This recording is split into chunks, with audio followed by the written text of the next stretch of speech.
Hi guys, good morning for today's vlog. Ayan, ako nga pala ay naglalakad na. Papunta nga pala ako sa may tinatrabahuan ko. Dito lang yan sa may Sabang, sa nasa Batangas. Nga pala guys, alas 6 yan ng umaga guys. Ayan, makikita nyo, sikat ng araw. At kasama ko nga pala diyan yung mga tito ko. Ayan, day trip po ng aming trabaho. Nga pala mga idol, matagal na tong video na to, siguro ilang days na to. Matagal-tagal din pala yung aking lalakadin. Ayan guys, papunta nga pala ako sa may sentro. Doon pala yung kitaan namin. At din nga mga idol ay madadaanan natin yung magandang view din sa may Lalayat. Ayan guys, makikita nyo yan yung bundok makulot. Sa haba nga ng aking nilakari, ayan, makikita nyo dyan guys, nakasakay na ako sa may tricycle. Nasundo na nga pala ako nila Tito Buboy. Pagtapos nga namin sumakay sa may tricycle, ayan guys, makikita nyo, may kinuha nga pala yung tito ko. Gabi nga pala guys, ayan. Magluluto nga po pala kami ng gulay. Wala po kasi kayong pang ulam ngayon.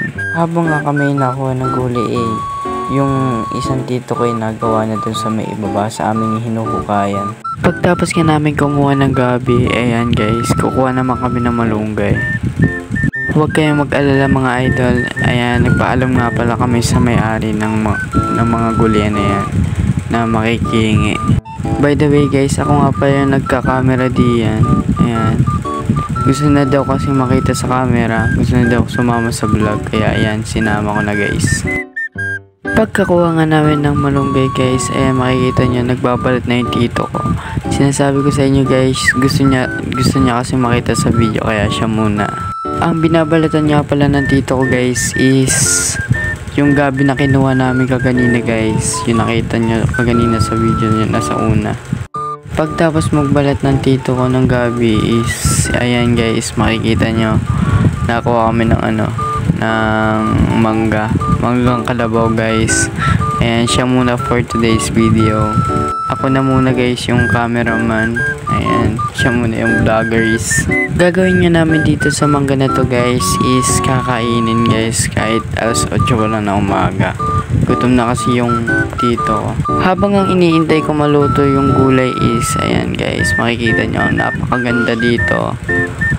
Yung ambience dito guys, napakalamig, napakadaming puno guys. Ayan, makikita nyo yung aming ginagawa.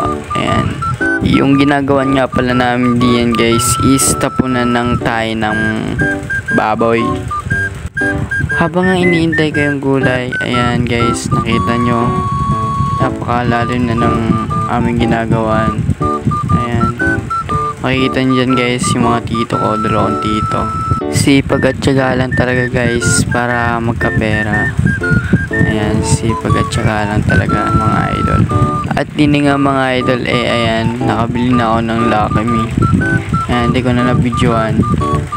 Yan nga pala yung pangulam namin guys. Pagtapos nga namin kumain, ayan guys, nagtatrabaho na kami. Ayan, 11 AM yan ng umaga guys, napakainit.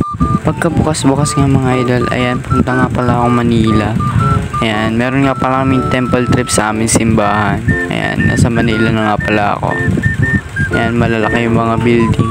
Second time ko nga lang pala pumunta sa Manila, kaya ayan, kaya ako'y nabubundok. Siya guys, sa susunod na lang ulit na vlog. I love you all. Mwah!